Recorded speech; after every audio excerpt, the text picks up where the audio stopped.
The alarm buzzed through the metal corridors of Nexus Prime at exactly 6 in the morning.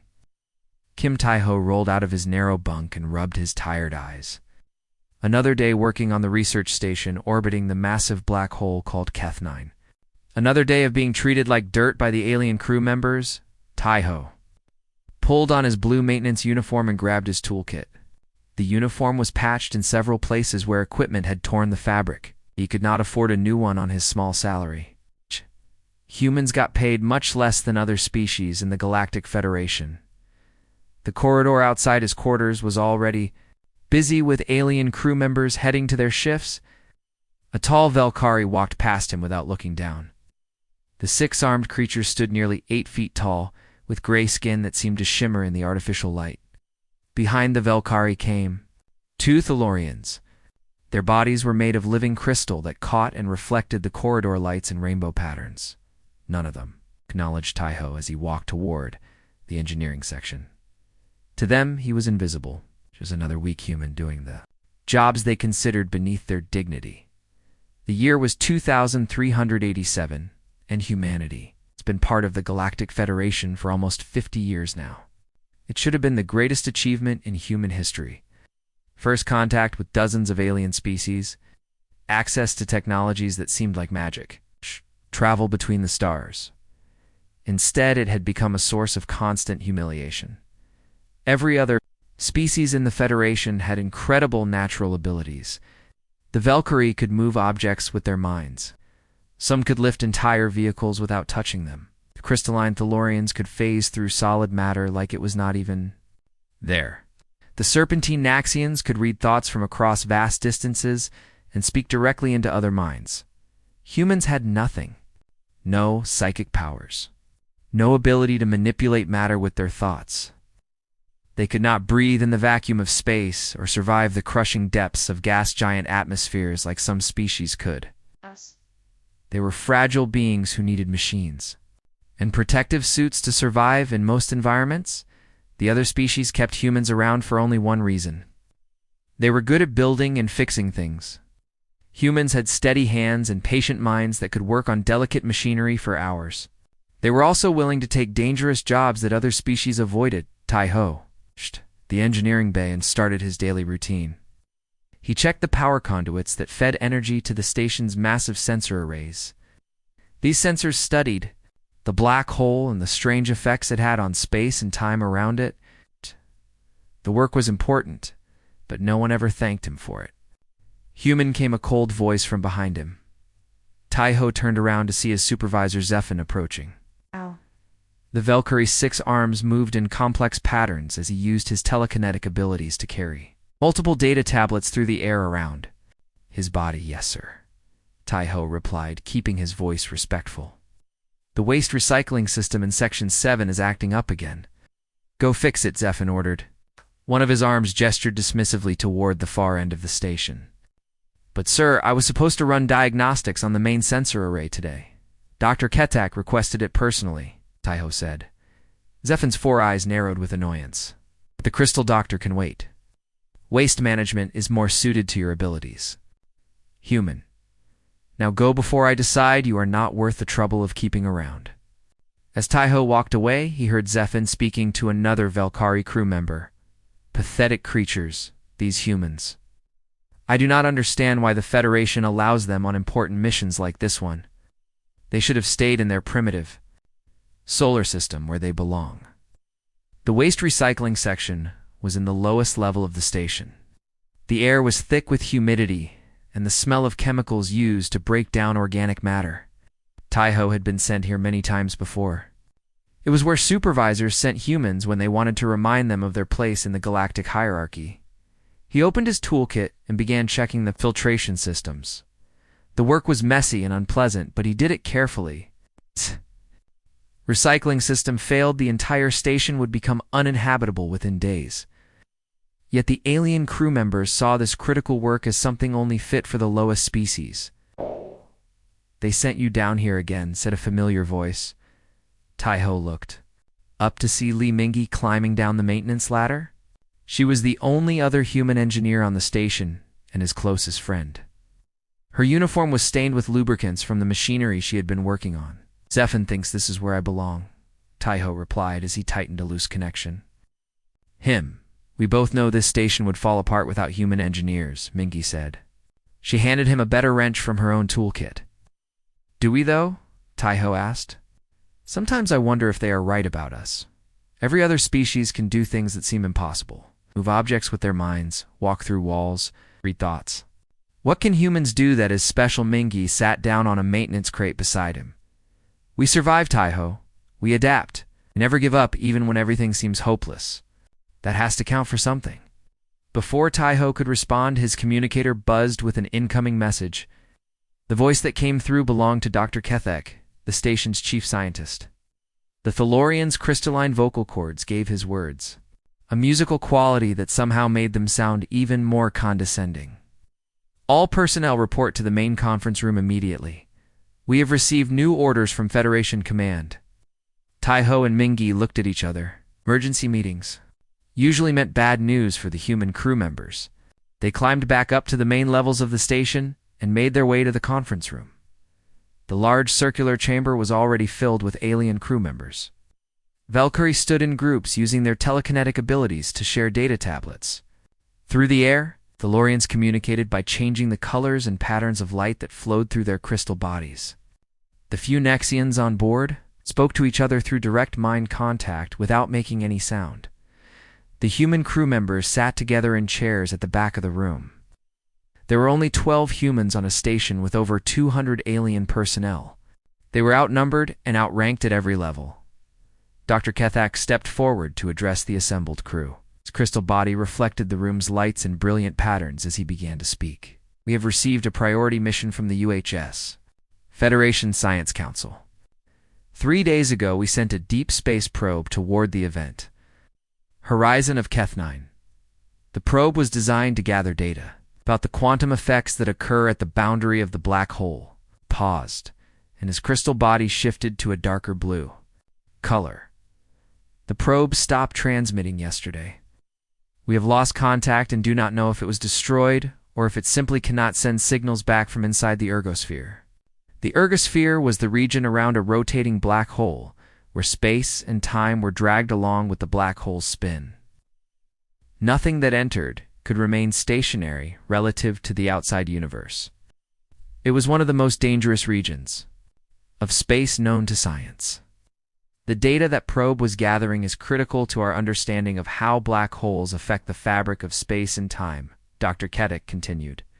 "Federation Command has ordered us to retrieve that data by any means necessary." Zephon raised one of his 6 arms to speak. "What kind of retrieval mission are we talking about, Doctor? Surely no one expects us to send a manned ship into the ergosphere?" Dr. Kethek's crystal body flickered with patterns at the aliens in the room seemed to understand. To Taiho, it looked like he was trying not to smile. "The mission will require a small, heavily shielded ship to approach the event horizon and attempt to locate the probe. The pilot will need to get close enough to establish a data link and download whatever information the probe gathered before it was lost." "That is a suicide mission," said one of the Naxian officers. "No one has ever returned from that close to a black hole." "Which is why," Dr. Kethek said with his crystal body now glowing bright white, "this mission calls for expendable personnel." His faceted eyes turned toward the human section of the room. "Send the human." The silence in the conference room was heavy and cold. Every alien face turned toward the small group of humans sitting in the back. Taiho felt his heart beating fast in his chest. He had always known this day might come. It's the day when being human would finally get him killed. Dr. Kethek's crystal body pulsed with satisfied light patterns. Kim Taiho will pilot the retrieval mission. His experience with small craft navigation and his loss will not significantly impact station operations. Taiho stood up slowly. His legs felt weak, but he tried not to show it. "When do I leave?" "Sir, preparation begins immediately. The mission launches in 18 hours, Dr. Kethek replied. "Report to Hangar Bay 3 for ship assignment and mission briefing." As the meeting broke up, the alien crew members filed out of the room talking excitedly about the mission. None of them looked at Taiho. To them he was already dead. Just a human about to fulfill his purpose as expendable labor. Minji grabbed Taiho's arm as he started to leave. This is insane. They cannot just send you on a suicide mission. You can and they are, Taiho said quietly. I signed the same contract. As everyone else, dangerous assignments are part of the job. But this is different. No one comes back from the event horizon of a black hole. The gravitational forces alone would tear apart any ship long before it could get close enough to find that probe. Taiho Looked around the empty conference room. The lights seemed dimmer now. Everything felt different knowing he might die tomorrow. Maybe that is the point, he said. Get rid of another useless human and make it look like we are being helpful to the Federation.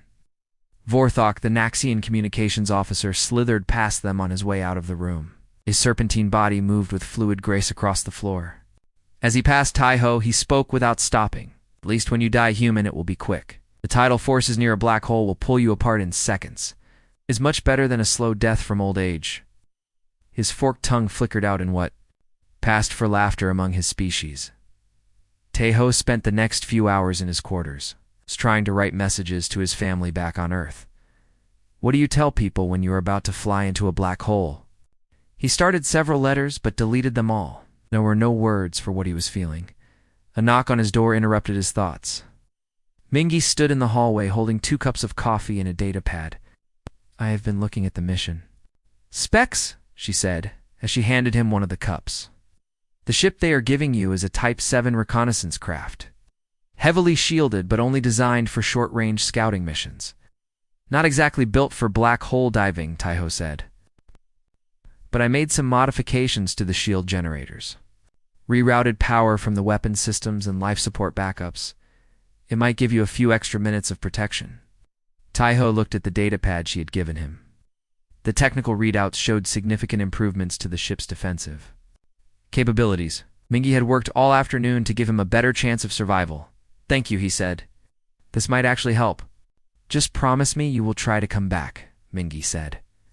The universe needs more people like you. People who keep working even when everyone else has given up on them. Early the next morning, Taiho made his way to Hangar Bay 3. The reconnaissance ship sat in the center of the bay, looking small and fragile under the bright work lights. Several alien technicians were running final system checks, but they ignored him as he approached. Dr. Kethik arrived a few minutes later along with Zephin and 2 other senior staff members. The Thalorian's crystal body was bright yellow with satisfaction. The mission parameters are simple, Dr. Kethak began. Fly to the last known position of the probe. Use the ship's sensors to locate it. Establish a data link and download whatever information it gathered. Return to the station. What if the probe has already fallen past the event horizon? Taiho asked. Then you follow it as far as necessary to complete the mission, Zephin replied with obvious pleasure. The data is more important than your life, human? Taiho climbed into the small cockpit of the reconnaissance ship. The controls were designed for beings with 6 arms like the Valkyrie. He had to stretch to reach some of the switches and displays. Everything about the ship reminded him that he was not supposed to be here. The launch sequence was routine. Hangar bay doors opened to reveal the swirling accretion disk of the black hole Keth-9, matter spiraling into the black. Hole glowed with incredible heat and energy, beautiful and terrifying at the same time. Taiho fired the ship's engines and flew away from Nexus Prime toward the coordinates where the probe had last been detected. As he traveled deeper into the black hole's gravitational field, he felt the ship beginning to respond differently to his controls. Space itself was being warped by the massive object ahead of him. His instruments started showing strange readings. Time dilation effects were making the clocks run slower. Ship's computer had to constantly recalculate navigation solutions. As the curved space-time changed the meaning of direction and distance, after 2 hours of flight, Taiho reached the probe's last known position. His sensors detected debris scattered across several kilometers of space. The probe had been torn apart by tidal forces just as everyone expected. But something was wrong. The debris pattern did not make sense. Instead of being stretched out and aligned by the black hole's gravity, the pieces were arranged in a perfect spiral, as if something had deliberately placed them there. Tai-ho moved closer to investigate. As his ship approached the debris field, he noticed that his instruments were picking up an energy signature unlike anything he had ever seen. It was not electromagnetic radiation or any known form of particle emission. It seemed to exist in the spaces between normal matter. Without warning, his ship was pulled forward by a force that had nothing to do with gravity. The reconnaissance craft accelerated toward the black hole's event horizon much faster than should have been possible. Tai-ho tried to fire the reverse thrusters, but the controls no longer responded. The ship crossed into the ergosphere, where space-time itself was dragged along with the black hole's rotation. Everything outside the cockpit windows became distorted and strange. Stars stretched into long streaks of light. The accretion disk appeared to wrap around the ship in impossible ways. Then Tai-ho felt something he had never experienced before. A tingling sensation that started in his fingertips and spread through his entire body. His vision began to change. He could see things that should not have been visible to human eyes. Streams of dark matter flowed past his ship like cosmic rivers. Quantum fluctuations at the edge of reality became as clear as starlight. The very fabric of space-time revealed its hidden structure to his expanding perception. The probe's data was not lost. It had been absorbed into the quantum foam at the event horizon itself, and somehow Tai-ho could read it directly. Information flowed into his consciousness without passing through his ship's computers or displays. Star charts of distant galaxies. Records of civilizations that had fallen into black holes millions of years ago. And something else. Something vast and intelligent that lived in the darkness between stars. An ancient presence that had been waiting for someone like him as his. Ship emerged from the ergosphere. Tai-ho realized he was no longer the same person who had left Nexus Prime that morning. His eyes held depths that reflected the void itself. Knowledge older than the Federation filled his mind, but when he docked with the station and faced the alien crew members, he said nothing about what had really happened. Let them think the mission was a failure. Let them continue to believe that humans were weak and powerless. Only Menini noticed the change in her friend when she met him in the hangar bay. His eyes looked different, deeper somehow. Tai-ho, what happened out there? She asked quietly. He looked at her with those new unfathomable eyes. The eyes of someone who had seen the true nature of the universe. I learned what lives in the dark Mingi, and it has been waiting for us. 3 weeks passed after Tai-ho's return from the black hole mission. To the alien crew members, nothing had changed. The human engineer went about his daily tasks, fixing machines and cleaning systems just like before.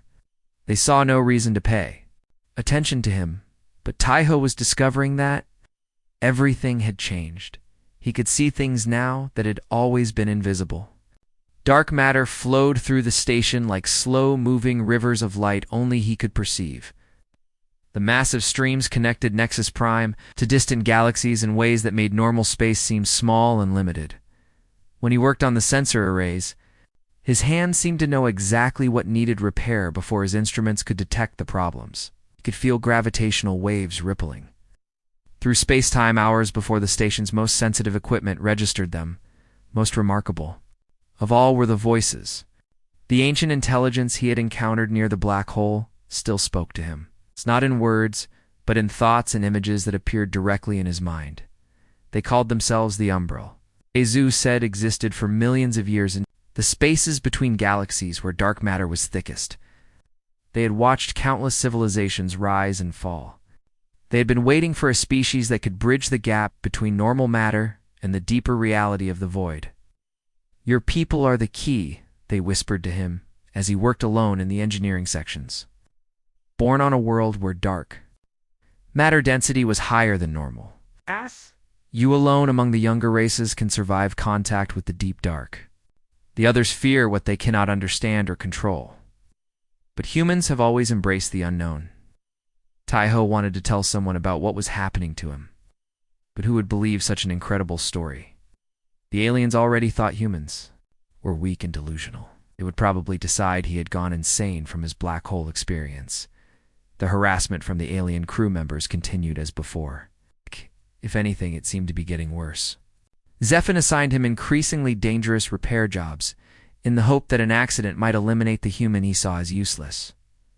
During staff meetings, Dr. Kethick made pointed comments about whether humans deserved their positions on the station. Perhaps we should reconsider their continued presence here, the Thalorian suggested during one particularly hostile discussion. They contribute so little to our important research. The final insult came when Choi Soon-ho presented his research.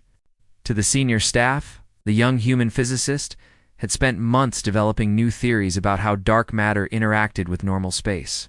His work was brilliant and could have revolutionized their understanding of the universe. The Alien Council dismissed his presentation without even reading it.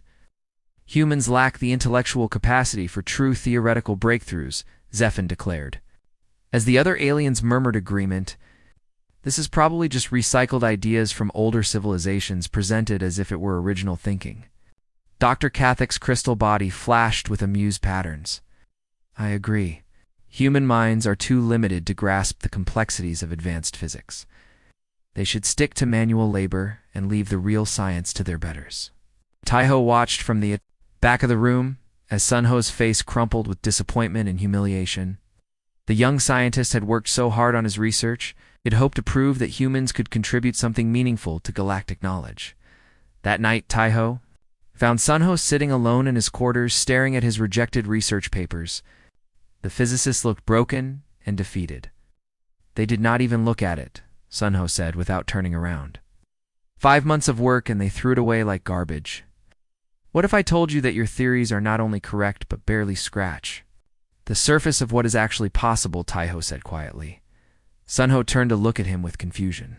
What do you mean? Instead of answering with words, Taiho extended his hand toward his friend. Take my hand and I will show you. Sunho hesitated for a moment, then reached out and grasped Taiho's fingers. The moment their skin made contact, visions flooded into the physicist's mind. He saw vast networks of dark matter stretching across the entire observable universe.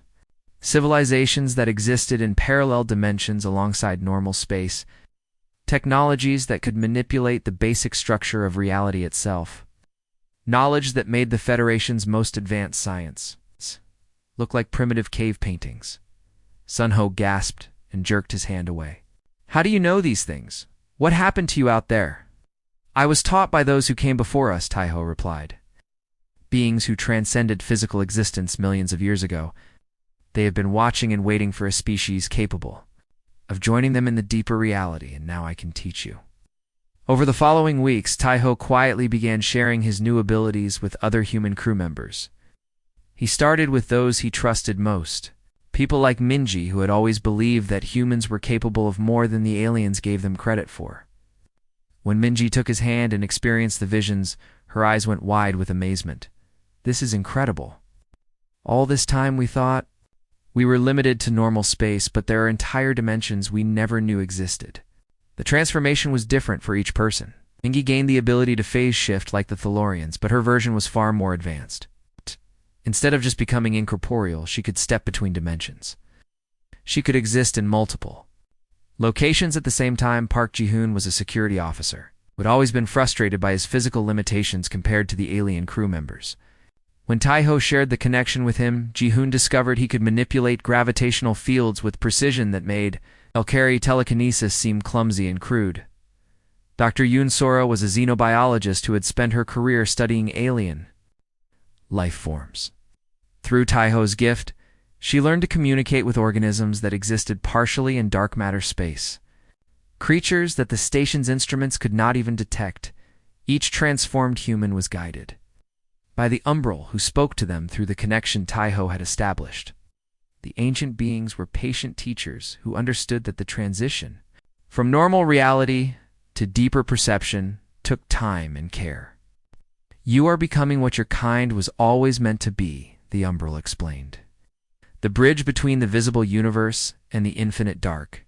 Your species alone among the younger races has the flexibility of mind to exist in both realms. But the changes did not go completely unnoticed. Strange energy readings began appearing on the station's sensors whenever the transformed humans were working. Equipment malfunctioned in ways that made no scientific sense. Lights flickered in patterns that seemed almost like a form of communication. most disturbing to the alien crew members, was that the humans seemed to be vanishing from detection. The Naxians could no longer read their thoughts. The Lorian phase sight could not track their movements. Even direct visual observation sometimes failed, as the humans seemed to blur and fade at the edges of perception. Dr. Kethak called an emergency meeting of the senior alien staff. His crystal body pulsed with agitated red light as he addressed the group. Humans are becoming a security risk, he announced. Ever since that failed black hole mission, there have been unexplained phenomena throughout the station. Energy signatures that do not match any known physics, equipment failures that cannot be explained by normal mechanical problems. Zephin's 6 arms moved in complex patterns of agreement. I've observed the same problems. The humans are contaminated by something they encountered out there. Who knows what kind of dangerous influence they might spread to the rest of us? The discussion continued for over an hour. Every alien department head reported similar strange occurrences. All of them seemed to center around areas where humans worked or lived. Finally, Dr. Kethik called for a vote. I propose immediate termination of all human contracts and deportation. Back to Earth. We cannot risk whatever infection they have brought back from the black hole. The vote was unanimous among the alien crew members. Every single one of them wanted the humans gone from the station as quickly as possible. They have 24 hours to pack their belongings and board a transport ship, Dr. Kethak declared. After that, any human remaining on this station will be considered a hostile threat. As the aliens celebrated their decision, they failed to notice several important things. The shadows in the corridors had grown deeper and darker. The stations lights were flickering in complex rhythms that resembled a code. And in the spaces between the walls, something vast and ancient was beginning to stir in the human. Quarters Taiho gathered his transformed colleagues around him. His eyes now held depths that seemed to contain entire galaxies. They want us gone, because they fear what we are becoming, he said quietly. But they have made a critical error. They assume we need their permission to exist. Outside the station, space itself began to ripple with anticipation. The Umbral were stirring for the first time in millennia, and they were preparing to act directly in the physical realm. The transport ship scheduled to take the humans back to Earth developed massive system failures the moment it tried to dock with Nexus Prime. Every engine shut down at the same time. The navigation computer crashed and would not restart. Life support systems began cycling through emergency protocols for no reason that the alien engineers could understand. Captain Vexstar, a Velkar pilot with 30 years of experience, stood in the docking bay staring at his disabled ship. He had never seen anything like it. Every system had failed simultaneously in ways that violated basic engineering principles. The ship was working perfectly during the flight here, he told Dr. Kethak through his communicator. All systems showed green status until the moment I tried to connect with your station. Now nothing responds to commands. Dr. Kethak's crystal body flickered with frustrated patterns. This was supposed to be simple. Load the humans onto the transport and send them away. But somehow, even this basic task was becoming impossible. Throughout Nexus Prime, other systems began failing in equally mysterious ways. The main life support recycling plant started producing atmospheric readings that made no scientific sense. Oxygen levels were too high in some sections and too low in others. Carbon dioxide was being converted into compounds that should not have been able to form under normal conditions. The station's gravity generators began fluctuating in patterns that seemed almost deliberate. Crew members would suddenly feel lighter or heavier as they walked through corridors. Objects would float upward for a few seconds, then crash back down without warning. Most disturbing of all were the shadows. They no longer behaved the way shadows were supposed to behave. They moved independently of the objects that cast them. They gathered in corners and doorways like living things waiting for something to happen. Zephin cornered Taiho in the main engineering corridor. The Valkyrie's 6 arms were raised and ready to unleash a telekinetic assault. His 4 eyes blazed. With anger and fear, "What have you done, human?" he demanded. "What kind of sabotage are you and your kind carrying out on this station?" Taiho looked up at the towering alien with calm eyes. There was no fear in his expression, no anger. just a deep patience that seemed to stretch across vast distances of space and time. "I have not sabotaged anything," Taiho replied quietly. "I've simply learned something that your people never could." "What are you talking about?" Zephan snarled. He began gathering telekinetic energy to strike the human down. "You think power comes from within? From genetics? Or evolution? Or natural?" "Abilities that some species have and others do not," Taiho said. "But true power comes from understanding your place in the universe. And our place is in the spaces between stars. In the vast dark that connects all things." Zephan unleashed his telekinetic assault. 6 arms worth of mental force struck toward Taiho with enough power to crush a steel beam. But when the attack reached the human, it simply stopped. The telekinetic energy dissipated into nothing. It was absorbed by the darkness that now seemed to cling to Taiho like a living thing. "Possible," Zephan whispered. His 4 eyes went wide with shock and terror. Throughout the station, similar confrontations were taking place. The other transformed humans were no longer hiding their new abilities. The time for pretending to be weak and powerless had ended. In the science lab's Mingi phased through a sealed blast door that 3 Thalorian scientists had been trying to open for hours.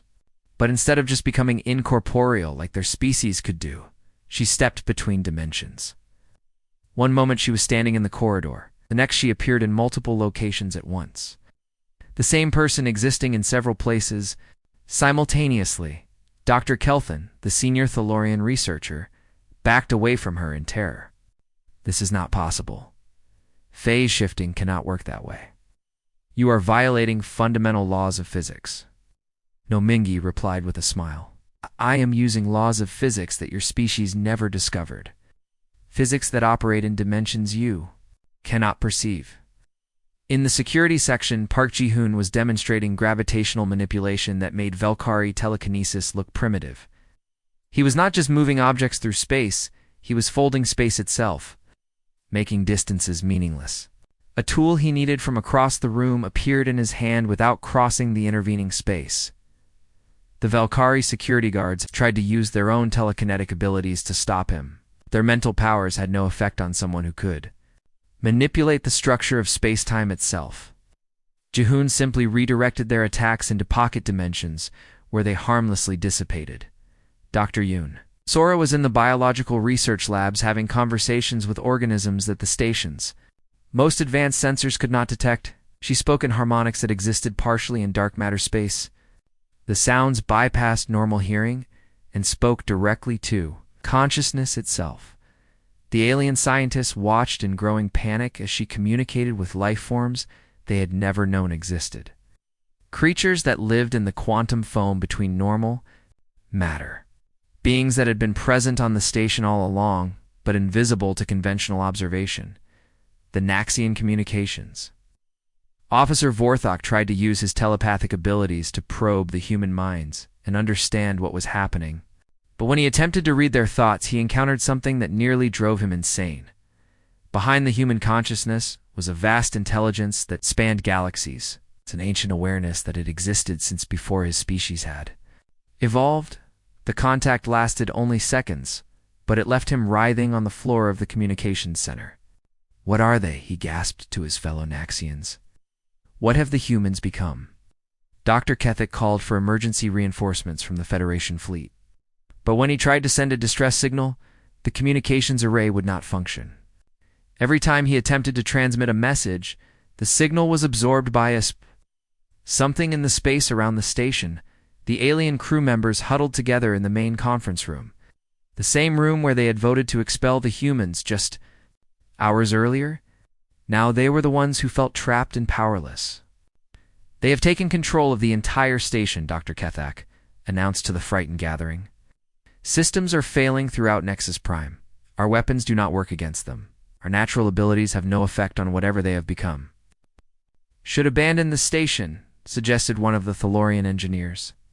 "Evacuate to the fleet ships and request a military response."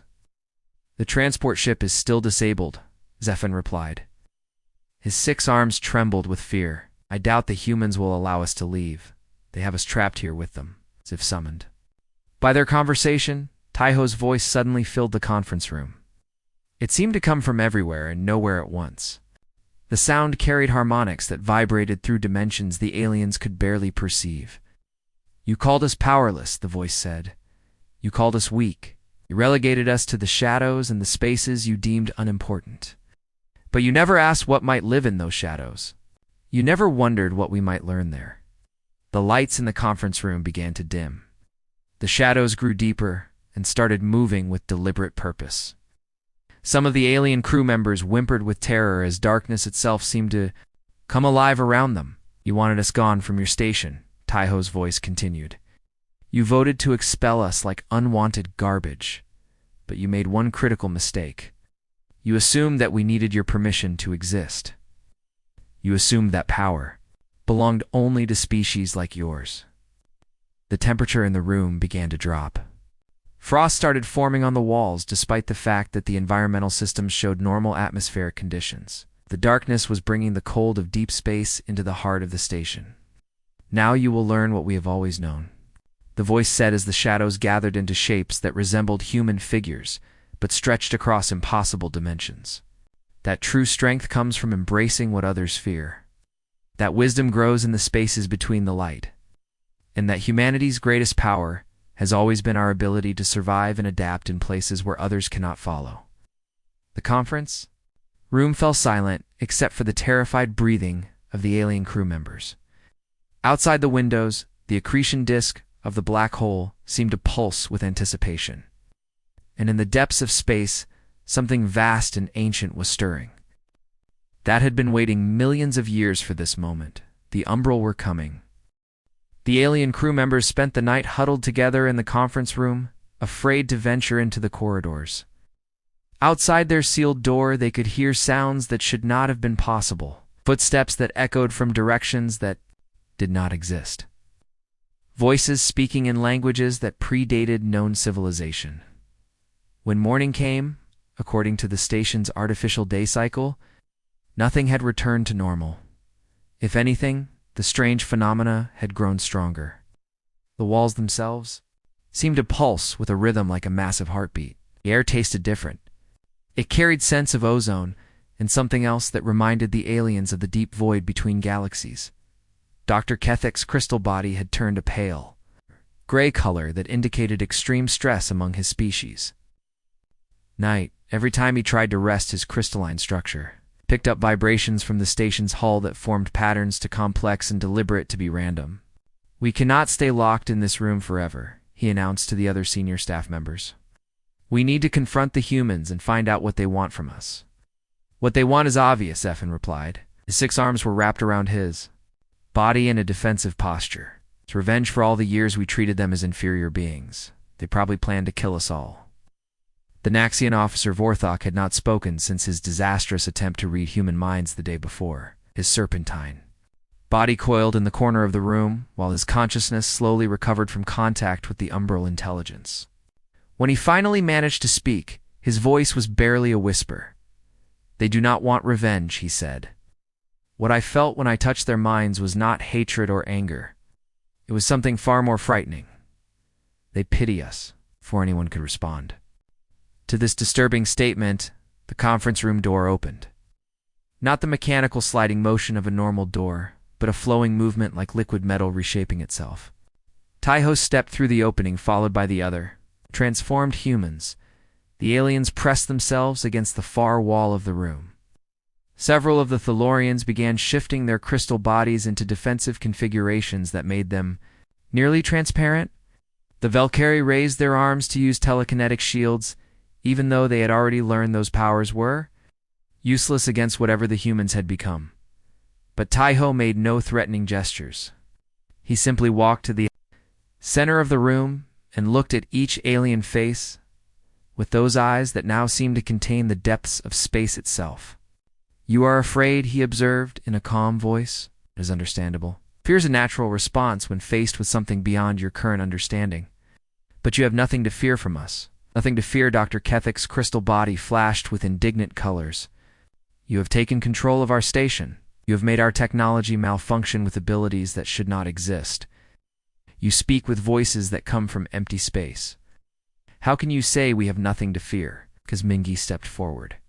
and her form seemed to flicker between dimensions as she moved. "We are not your enemies. We never were. You made us your enemies in your own minds because you needed someone to look down upon, someone to make you feel superior and important." Park Ji-hoon gestured toward the windows that showed the swirling accretion disk of the black hole. As he moved his hand, space around them began to bend in ways that made the room seem larger on the inside than the outside. "Look out there," he said. "Do you see that black hole? Do you understand what it represents? It is a gateway to regions of space and time that your species have never imagined. For millions of years, beings have been evolving in those dark places, learning to exist in ways that transcend physical matter." Dr. Yoon Sora spoke in harmonics that bypassed normal hearing and spoke directly to their consciousness. Her words carried the weight of ancient wisdom. The Umbral have been waiting for a species capable of bridging both realms. The physical universe where you live and the deeper reality where consciousness itself becomes a force of nature. Species in the Federation has abilities that tie you to one realm or the other, but humans were born to exist in both. Dr. Kethek's crystal body began to resonate with confusion and growing fear. "What are you saying? Is that humans are somehow superior to the rest of us? That is impossible. You have no natural powers, no advanced evolution. You are the weakest species in the Federation." Taiho smiled sadly. "That is exactly what made us perfect for this role. We had no preconceived notions about what was possible or impossible. No evolutionary advantages that locked us into one way of thinking. When we encountered the Umbral, we were able to accept their teachings because we had no pride to overcome." The room began to fill with a presence that was not quite visible, but impossible to ignore. The temperature dropped further, and the lights dimmed until only a soft glow remained. In the gathering darkness, shapes began to form. Tall figures that seemed to be made of living shadow and starlight. The alien crew members gasped and tried to press themselves even further against the walls. They were seeing the Umbral for the first time. Beings who had transcended physical existence so long ago that they had become part of the fabric of space itself. One of the shadow figures spoke without words. Its communication flowed directly into every mind in the room, bypassing language. "Entirely, we have watched your civilizations grow for millennia. We have seen you develop wonderful technologies and explore the galaxy with great enthusiasm. But you have also seen the limitations that come with depending only on physical reality." Another Umbral being gestured toward the humans. "These young ones have shown us something we had forgotten, that evolution is not just about developing new abilities. It is about learning to let go of old limitations. Your species cling to the powers you were born with, but humans embraced abilities they were never meant to have." Dr. Kethek found his voice again, though his crystal body trembled with each word. "What do you want from us? Why are you here?" The first Umbral being turned its attention to the Thalorian scientist. His presence was overwhelming, like standing at the edge of an infinite abyss. "We want nothing from you that you are not willing to give. We offer knowledge and technologies that will advance every species in this galaxy beyond your current limitations. But first you must overcome the fear that prevents you from accepting help from those you once considered inferior."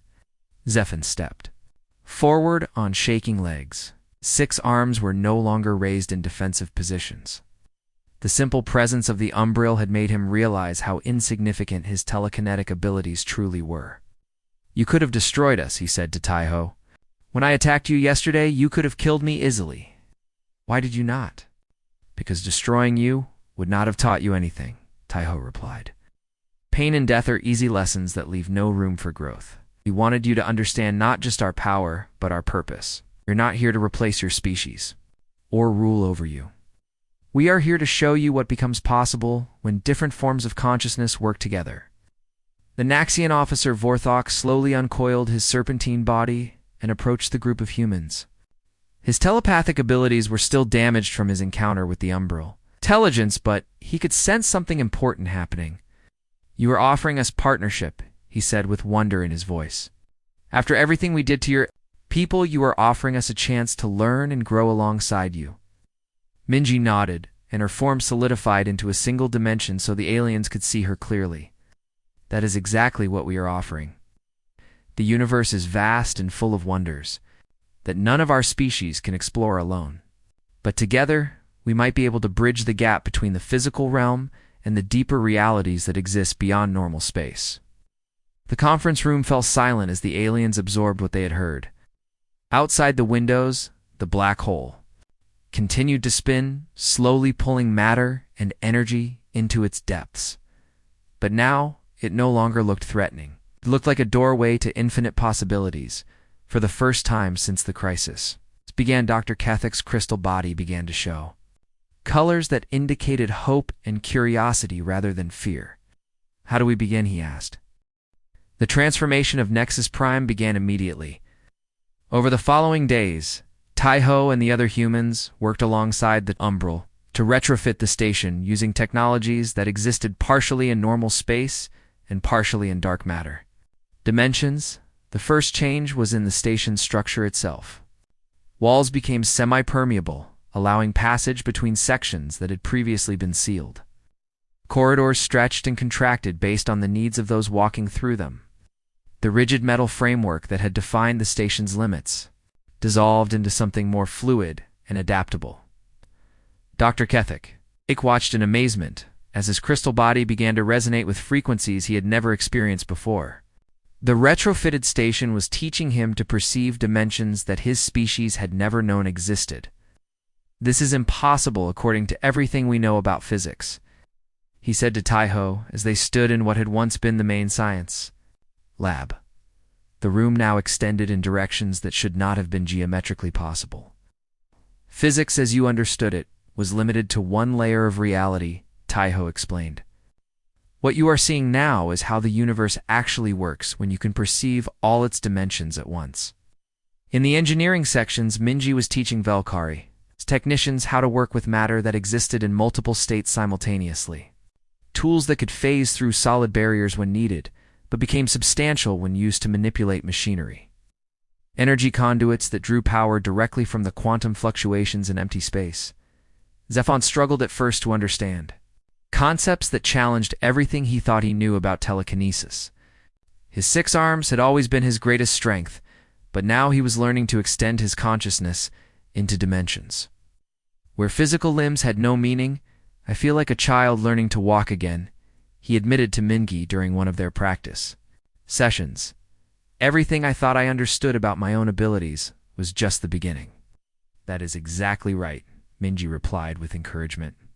"We are all children when it comes to understanding what consciousness can achieve. The Umbrals have been learning for millions of years, and they say they have barely begun to explore the possibilities." The Naxian communications officer Vorthok was working with Dr. Yoon Sora to establish contact with forms of life that existed purely as information patterns in dark matter space. His telepathic abilities had been permanently changed by his encounter with the Umbral consciousness. Instead of just reading surface thoughts, he could now perceive the deeper patterns that connected all living minds. There are civilizations out there that never developed physical bodies, he reported during one of the daily briefings. Entire species that exist as pure consciousness, distributed across galaxy-sized networks of dark matter. They have been trying to communicate with younger races for eons, but we never had the ability to perceive their signals. Park. Yuhun was teaching gravitational manipulation to anyone willing to learn. The techniques he had mastered went far beyond simple telekinesis. He could fold space to bring distant objects within reach. He could create pocket dimensions for storage or protection. Most remarkably, he could synchronize the gravitational fields of multiple people to allow group consciousness experiences. "Gravity is not just a force," he explained to a mixed group of human and alien students. "It is the fabric that connects everything in the universe. When you learn to work with it directly, you can communicate across any distance instantly. You can share experiences and knowledge in ways that transcend individual minds." The changes were not limited to technology and abilities. The social structure of the station transformed as well. The rigid hierarchy that had placed aliens above humans dissolved into something more collaborative. Decisions were made by consensus among beings who could literally share thoughts and experiences. Dr. Kethek found himself working as an equal partner with human scientists whose theories he had once dismissed. Choi Sun-ho's research on dark matter interactions became the foundation for breakthrough discoveries that advanced their understanding by centuries. "I owe you an apology," Dr. Kethek said to Sun-ho during one of their joint research sessions.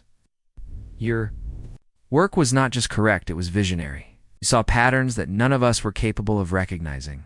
Sun-ho smiled, but showed no trace of resentment for the earlier treatment. "We all see what we are ready to see.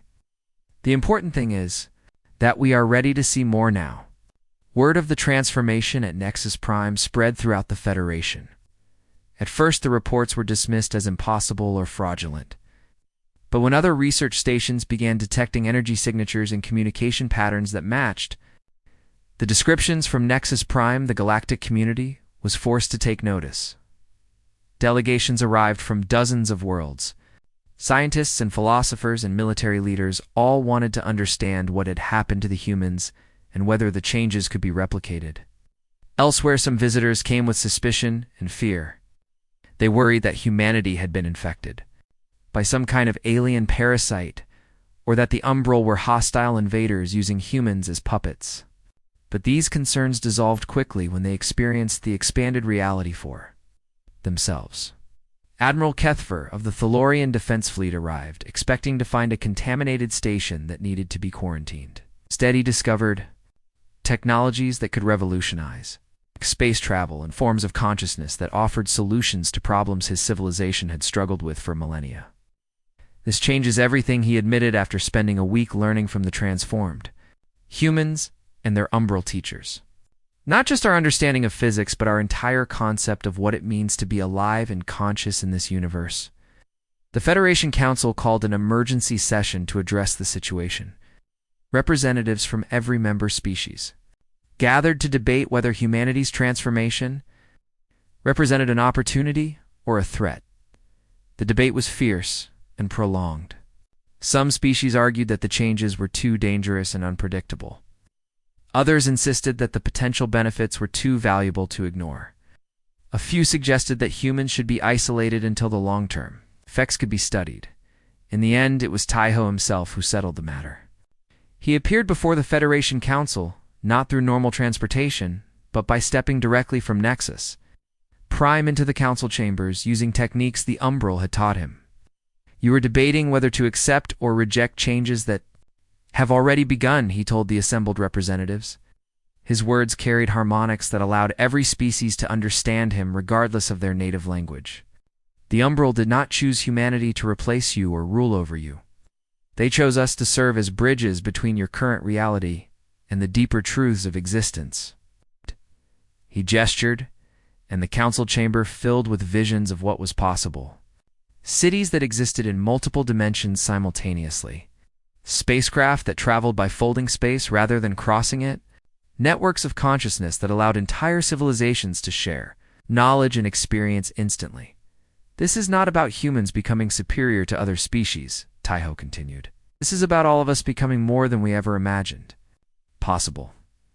The universe is vast and filled with wonders that no single form of consciousness can explore alone. But together, we can bridge any gap and overcome any limitation." Every species in the Federation chose to embrace the transformation that humanity offered to share. Years passed, and the changes spread throughout the galaxy. Nexus Prime became the first of many stations that existed partially in normal space and partially in dark matter dimensions. The rigid boundaries between species began to dissolve as beings learned to share consciousness and experience across biological and technological barriers. Taiho stood in his quarters looking out at the swirling accretion disk of the black hole that had started his journey. But now he could see so much more than the simple spiral of matter falling into gravitational darkness. He could perceive the dark matter streams that connected Keth-9 to distant galaxies. He could sense the quantum threads that linked every conscious being in a vast web of existence. He could feel the presence of the Umbral, who had become guides and teachers for an entire galactic civilization. Mingi joined him at the viewing port. Her form flickered between multiple dimensions as she moved. "Do you ever regret what happened to us?" she asked.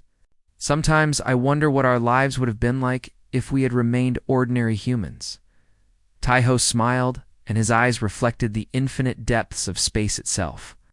We were never ordinary humans, Minji. We just did not know it yet. The universe needed us to become exactly what we are. Bridges between the light of stars and the wisdom of the deep dark. Nectars between species who thought they had nothing in common. Teachers for civilizations who had forgotten how to grow. Around them, the transformed station pulsed with the combined consciousness of hundreds of beings from dozens of species, all of them working together to explore realities that none of them could have imagined alone.